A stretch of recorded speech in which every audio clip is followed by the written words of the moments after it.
A nova lei da biodiversidade está em vigor desde novembro de 2015. A legislação define regras para o acesso aos recursos da biodiversidade brasileira por pesquisadores e pela indústria. Ela também regulamenta o direito de povos e comunidades tradicionais que passam a receber royalties por seus conhecimentos sobre o uso de recursos naturais como ervas e secreções de animais.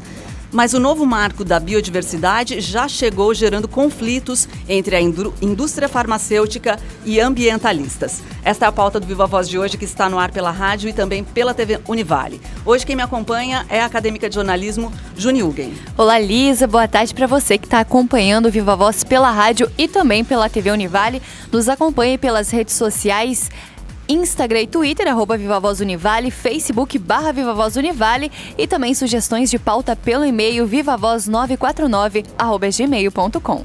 Isso mesmo, nosso convidado de hoje é o professor Ricardo Stanziola Vieira. Ele é mestre em gestão de políticas públicas, doutor em ciências jurídicas e docente em diversos cursos aqui da universidade. Obrigada pela presença, professor. Eu que agradeço. Obrigado. Bom, professor, em novembro de 2015, ano passado, então, entrou em vigor a nova lei da biodiversidade. Todos estamos tentando entender melhor qual é a proposta dessa nova legislação.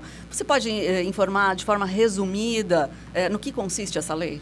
Tá, a chamada Lei da Política Nacional de Biodiversidade, ela tem um foco claro que é a questão do acesso ao conhecimento genético e a repartição de benefício, no caso em que esse conhecimento genético for associado às chamadas populações, comunidades tradicionais ou mesmo o próprio Estado.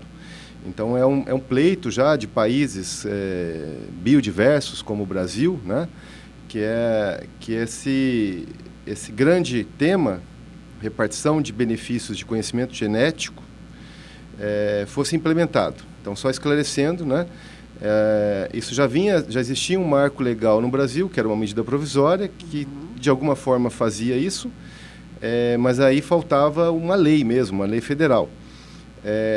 Isso não é uma produção estritamente nacional, isso decorre de uma pressão, de um avanço de direito internacional, né? Só contextualizando, okay. A lei 13.123 de 2015, ela é uma consequência da chamada Convenção da Diversidade Biológica, né, internacional, um documento dos mais importantes, né? E essa Convenção da Diversidade Biológica foi assinada no Rio, 92, naquela conferência famosa, Rio 92, e tinha 3 grandes objetivos. A proteção dos espaços naturais, o uso sustentável dos recursos naturais e o terceiro objetivo, talvez o mais polêmico deles, é o acesso e a repartição de benefícios do assim chamado patrimônio genético, né? Justamente por envolver a questão financeira, né, essa dificuldade toda aí, e comércio internacional e patentes, esse terceiro objetivo da Convenção da Diversidade Biológica, ele vinha sendo arrastado. Então, a Convenção teve várias conferências, e numa dessas conferências, em 2012, finalmente chegaram a um consenso. Foi produzido um documento chamado Protocolo de Nagoya, que foi assinado lá em Nagoya, no Japão, e esse documento dava um rumo. Olha, os países agora têm que ter um marco legal realmente tratando desse tema. Então, o Brasil fez o dever de casa, vamos dizer assim, okay, ao fazer essa lei. E, professor, quais são as principais mudanças dessa nova lei em relação à antiga que estava em vigor desde 2001? Então, o marco legal anterior era uma medida provisória. Então, já começa que é uma situação frágil, né?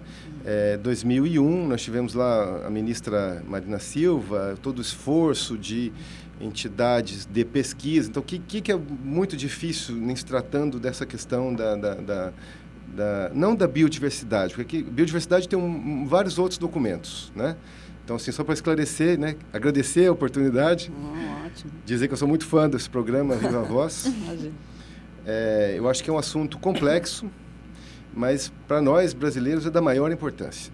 Então, tanto naquele primeiro momento da medida provisória, quanto nessa lei, faltou debate com a opinião pública. Isso que a gente está fazendo aqui é fundamental, né?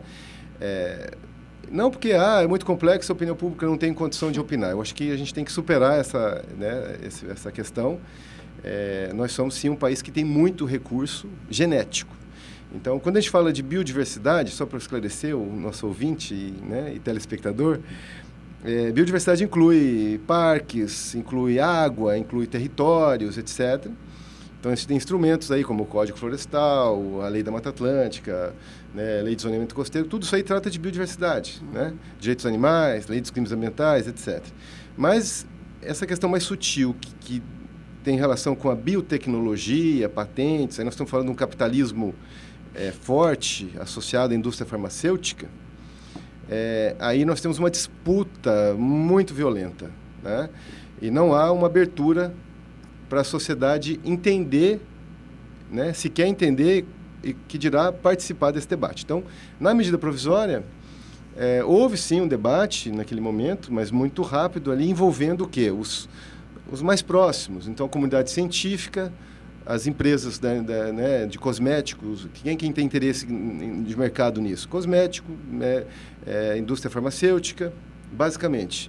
E de outro lado, que é a sociedade como um todo, poucas pessoas sabem do que se trata, mas tem aqueles no caso brasileiro, os chamados o conhecimento genético associado. E aí nós temos uma polêmica, porque esse pessoal, né, que hoje a lei protege, a anterior também, mas de alguma forma eles são, vamos dizer assim, ainda frágeis, né, são menores nesse debate. Então, só para esclarecer, é muito comum no Brasil o conhecimento genético, o patrimônio genético, está ligado a uma população chamada tradicional, né? Então, a lei diz muito claramente, olha, indígenas, quilombolas, e inclui também agricultor familiar. Isso é muito interessante, que eles não são exatamente uma população tradicional, mas eles podem ter um conhecimento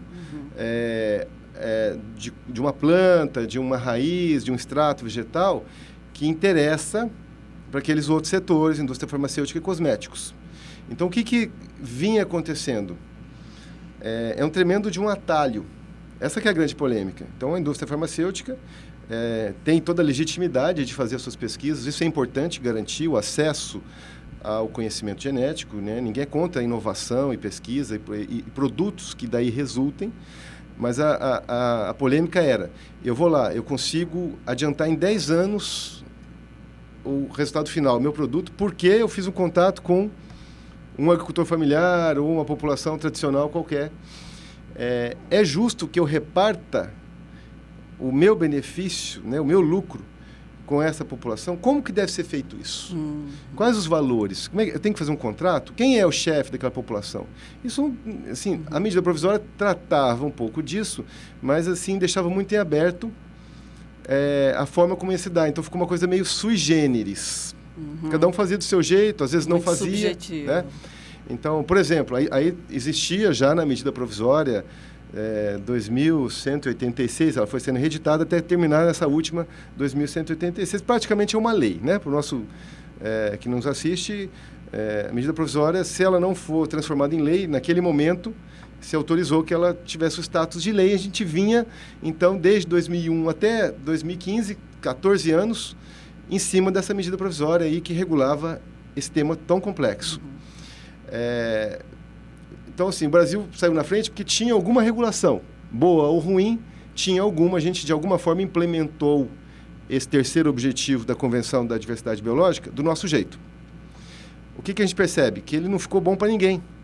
Era muito burocrático para a indústria, para a indústria farmacêutica, de cosméticos, e também dificultava o acesso, né, a repartição de benefícios para as chamadas populações tradicionais. Então, a tentativa foi boa, mas na prática essa lei realmente não teve o efeito desejado para ninguém. Bom, Ricardo, deixa eu aproveitar esse gancho então, que eu já queria puxar para esse conflito, que desde que essa lei entrou em vigor, já um pouquinho antes dela entrar em vigor, já existia um conflito exatamente entre essas comunidades ditas tradicionais, e como você já explicou muito bem, e especialmente a indústria farmacêutica. Então, os dois lados, de uma certa maneira, já se estranharam e a indústria farmacêutica, a princípio, comemorou a nova legislação e já as comunidades tradicionais disseram não, nós estamos saindo perdendo nisso. Você pode explicar um pouco mais sobre esse embate? Então, assim, é importante que a gente faça isso de uma forma mais didática possível, porque esse é um assunto espinhoso, mas é um assunto da maior importância. Então, quando a gente fala de biotecnologia, biossegurança, que são assim, temas ligados à biodiversidade. Então, se a gente pudesse colocar, biodiversidade é o gênero. Dentro da biodiversidade você tem biossegurança, que é todo esse debate aí de hospitais e transgênicos. Isso é outra grande briga lá no contexto da Convenção da Diversidade Biológica. E tem agora esse tema da biotecnologia, porque a indústria, não só a farmacêutica, mas a indústria de saúde, de forma geral, a indústria farmacêutica e cosméticos, etc., querem se apropriar, no sentido positivo do termo, desse conhecimento, produzir um resultado final, um produto que vai ser comercializado e ter lucro com isso. Então precisa ter uma propriedade intelectual, uma patente. Muito bem. Então, essa era a grande polêmica, porque existia um movimento ao qual eu me simpatizo, chamado socioambientalismo. Que ele não é só o ambientalismo. Quando a gente fala do ambientalismo, no Brasil, a gente não pode esquecer que, no Brasil e em muitos outros países que têm muita biodiversidade, muitas vezes, a maior parte das vezes, a biodiversidade está associada com gente, que seja o pescador artesanal. Então, não podemos esquecer disso. Então, muitas vezes o Estado queria considerar, não, isso aqui é um conhecimento genético que pertence ao Estado brasileiro, não tem que envolver lá o cacique da etnia tal.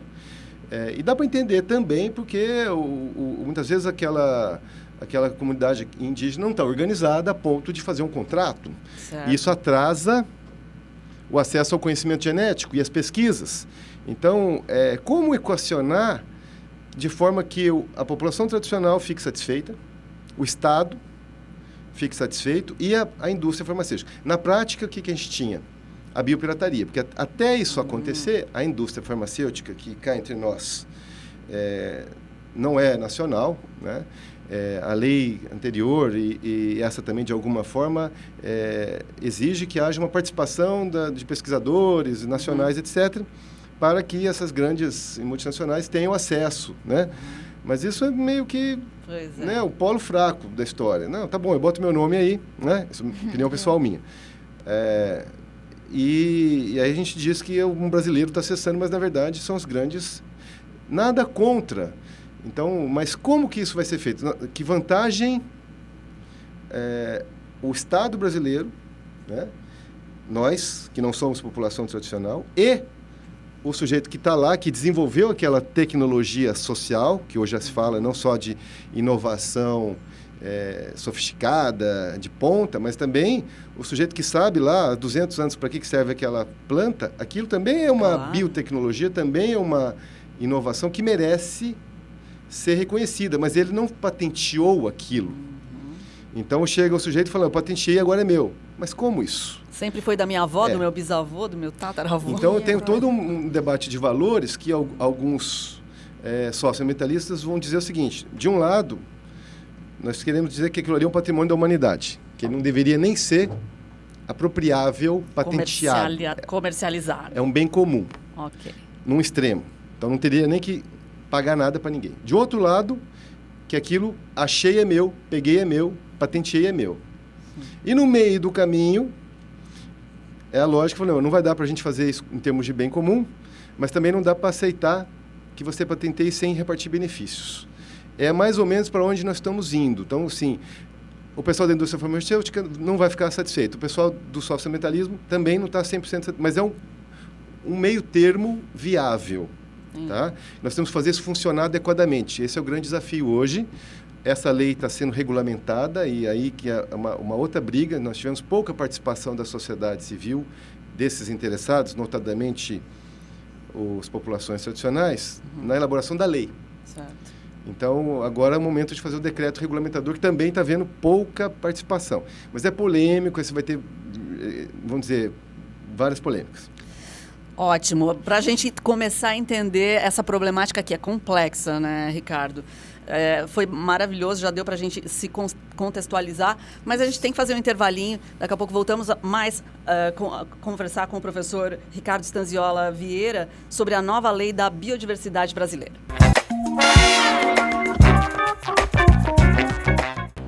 O Viva Voz está de volta pela rádio e também pela TV Univale, hoje falando sobre a nova lei da biodiversidade com o professor de Direito Ambiental, Ricardo Stanziola Vieira.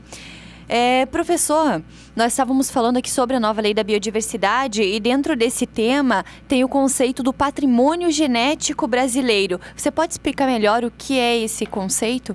Então, essa é uma das grandes disputas, né?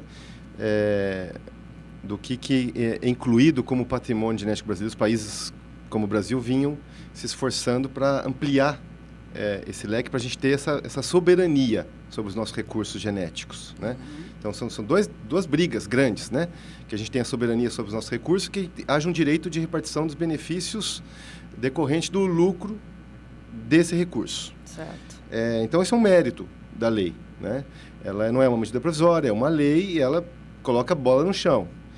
Qual que é a definição? Patrimônio genético, na nova lei, definido como informação de origem genética de espécies vegetais, animais, microbianas, que é um pouco uma novidade, ou espécies de outra natureza, incluindo substâncias oriundas do metabolismo destes seres vivos. Então, é muito amplo, né? Isso é o que a gente... Até elementos patógenos, né? Pragas de plantas e de sangue humano são considerados patrimônio genético brasileiro, na lei. Sim, porque só para a gente esclarecer que a gente está usando alguns termos mais técnicos e para todo mundo entender. Então, acho que a partir disso fica bem entendido, né? Tudo que ocorre nessa área no território brasileiro é considerado patrimônio genético nacional. Ok. E agora, voltando para a nova lei, como é que vai funcionar esse esquema de compensação no caso, por exemplo, de um conhecimento de determinada comunidade tradicional ser utilizado na fabricação de um produto da indústria farmacêutica, por exemplo? Tá, então, assim, se tivermos uma vantagem de ter uma regulação, ainda que baixa participação da sociedade informada, etc., ponto negativo. Ponto positivo, colocou a bola no chão. Antes de falar da repartição de benefícios, da compensação em si, o que é o acesso? Qual que é a grande... Assim, para a indústria farmacêutica e cosméticos, eles estão comemorando, por quê? Porque desburocratizou, de alguma forma, o acesso. Então, antigamente tinha que passar pelo CEGEM, tinha que ter uma autorização, isso demorava 1 ano e meio, 2 anos para começar a ter, eles tinham que ter uma bioprospecção, eu quero fazer isso... Mas acesso ao quê? Exatamente. Ao conhecimento genético. Ao conhecimento, a chegar naquele grupo... Para começar a fazer pesquisa, desenvolver pesquisa. Então, hoje é muito mais fácil para a indústria, para as instituições de pesquisa, como a Univale, por exemplo, que sofria aqui, eu já fiz algumas falas lá para o pessoal que desenvolve biotecnologia aqui na farmácia. São 2 trabalhos, o trabalho em si de desenvolver a pesquisa em si e a questão burocrática junto ao CEGEM, que é o Conselho Nacional de Patrimônio Genético, que é um órgão muito importante, que faz a gestão de tudo isso, mas era burocrático demais. Isso estimulava a ilegalidade, então não tinha formalizações e nem repartição. Essas grandes multinacionais vinham e simplesmente biopirateavam os nossos recursos. Por um lado, nós temos agora essa facilidade de acesso, que o interessado faz um cadastro eletrônico, e aí o CEGEM vai simplesmente autorizar, olha, de fato, né, continue a sua pesquisa. Ele depois, num segundo momento, faz uma notificação, né, olha, tá bom, então eu vou pesquisar isso, desenvolver isso. Sem o cadastro eletrônico eu não posso comercializar, eu não posso colocar no mercado, eu não posso apresentar o resultado da minha pesquisa. É importante. É muito mais fácil o cadastro eletrônico. Qual que é o perigo disso? Diminui o controle, né? Diminui o controle. E aí, feito isso, tá? Fizemos lá, estou explorando lá um extrato X lá na Amazônia, e aí eu já na minha notificação, no segundo momento, falo, isso aqui eu consegui através de uma população tradicional lá da etnia, né, do Pinambá. Então, eles estão organizados, existe lá uma forma de fazer um contrato de repartição de benefícios. Ok, o que a lei manda, que é polêmico? Tem que passar 1%, no mínimo 0,1 1%, que é muito pouco do meu lucro. Do lucro. Do lucro. O que é polêmico? No lucro final, do produto final, se ficar comprovado que aquele conhecimento foi decisivo para eu ter um produto final. Se ficar comprovado. Então, se ele simplesmente me dá uma dica, se ele é um meio do caminho, mas eu não tenho uma relação clara entre o conhecimento tradicional e o produto final, eu não sou obrigado a repassar benefício. Então, esse é o que seria essa compensação? Essa compensação, e mais uma coisa, ela não precisa obrigatoriamente ser monetária. Eu posso repassar tecnologia, eu posso fazer formação, eu posso dar uma ajuda, eu posso, enfim, várias formas de haver essa compensação, essa repartição de benefícios, ok? Ok, entendi. E isso é problemático porque, de um lado, se você tem a obrigatoriedade de fazer a repartição de benefícios, ficou muito light, tá? Então, eu tenho que ter que provar que aquele conhecimento foi útil para o meu produto final, já vai ser difícil, né? E a alternativa, e o valor é pequeno, e é uma alternativa de compensação que não é pecuniária financeira. Estamos falando aqui sobre a compensação, professor, e essa lei também determinou a criação de um fundo específico para administrar esses recursos vindos dos negócios com a indústria farmacêutica. Na sua opinião, você acha que esse fundo ele vai funcionar? Então, eu espero que sim, né? Eu tento ser otimista. O que é interessante notar é que essa lei da Política Nacional de Biodiversidade parece que é um grande avanço, porque ela realmente regula a questão.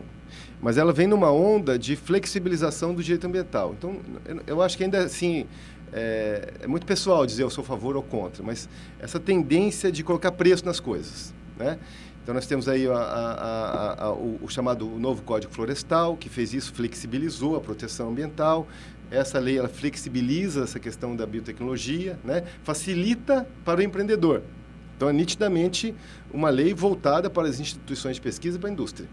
Tá? Mas garante uma repartição de benefícios que antes não estava garantido.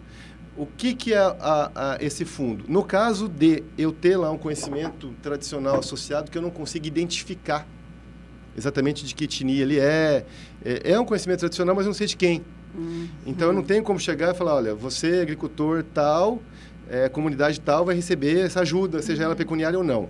Então o CEGEM, né, vamos esperar que isso funcione bem, e pode ser que sim, porque agora as comunidades tradicionais participam mais do CEGEM, então mudou a composição do CEGEM, de acordo com isso é bom.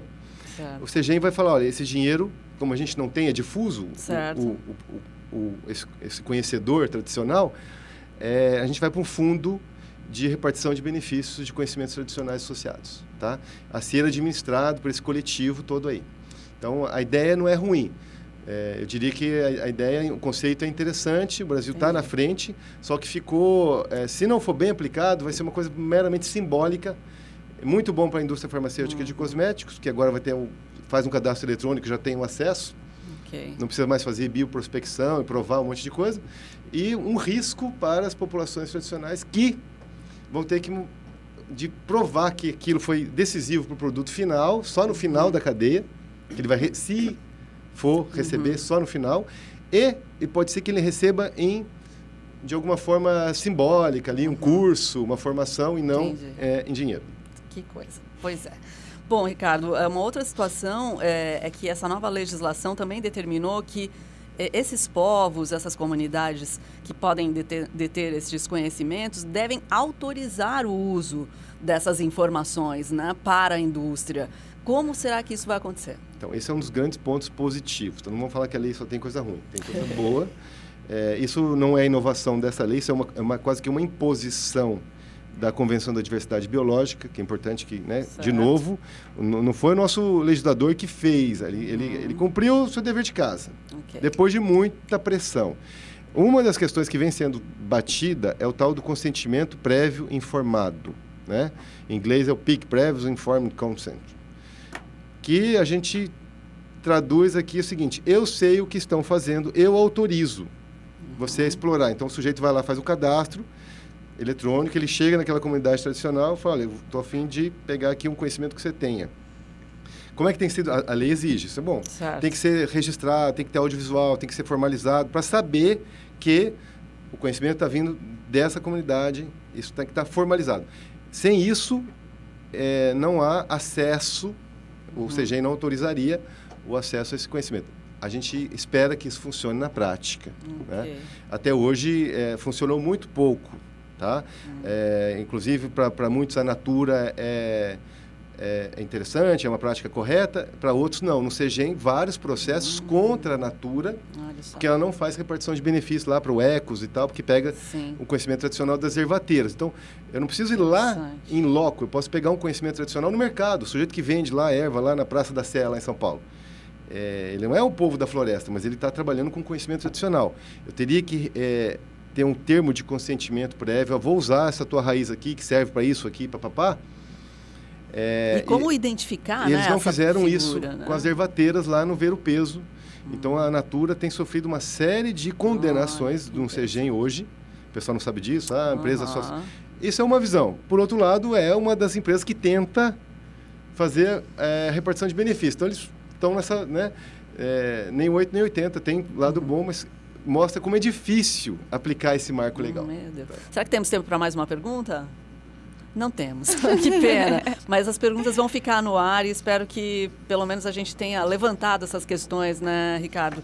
Para todo mundo poder acompanhar mais de perto essa riqueza tão incrível que o país tem, né? Eu acho que a gente tem que, apesar de ser Santa Catarina, região sul, posso falar? Claro. A gente tem aqui na Univale um grupo de pesquisa em direito ambiental, então me coloco à disposição, tá? Chamado Sustenta-Habilidade.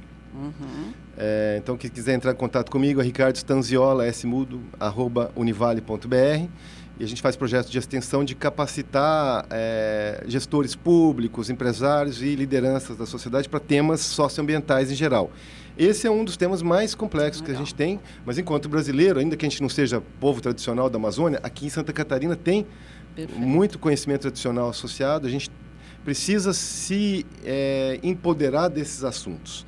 Então, gostaria de convidar todos os nossos ouvintes a participar mais desse debate. Muito bacana, obrigada. Agradeço. A gente agradece ao professor Ricardo Stanziola Vieira, de vários cursos aqui da universidade, e fechamos o programa desejando uma ótima tarde para você, né, Júnior? É isso mesmo, obrigada a você que acompanhou o Viva Voz. Até o próximo programa.